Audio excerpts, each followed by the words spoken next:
पंढरपूर। मकर संक्रांत सणानिमित्त विठ्ठल रुक्मिणी मंदिरात रंगीबेरंगी फुलांची आरास।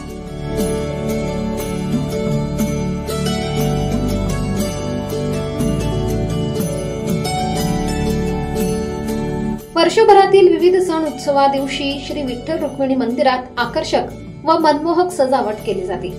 त्याप्रमाणे मकर संक्रांती सणानिमित्त श्री विठ्ठल रुक्मिणी मंदिरात रंगीबेरंगी फुलांची आरास करण्यात आली आहे।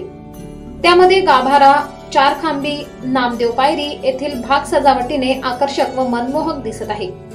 ही सजावट राहुल ताम्हाणे पुणे यांनी सेवाभावी तत्वावर मोफत केली आहे। त्यासाठी लाल गोंडा, पिवळा गोंडा, शेवंती, गुलछडी, कामिनी, ॲस्टर फुलांचा तसेच वांगी, गाजर, कारले, वाटाणा, पावटा, डबल बी, भोपळा, लाल पापडी, पांढरी पापडी इत्यादींचा वापर केला आहे। या सजावटीसाठी सुमारे 50 कामगारांनी परिश्रम घेतले।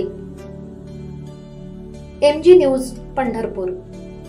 स्वादिष्ट आठवणींचं नाव म्हणजे देशपांडे केटरर्स तुमच्या प्रत्येक कार्यक्रमाला खास बनवण्यासाठी आहे तयार। मग तो कार्यक्रम 50 लोकांचा असो किंवा 10,000 लोकांचा, पोट आणि दिल खुश ठेवणं ही आमची जबाबदारी।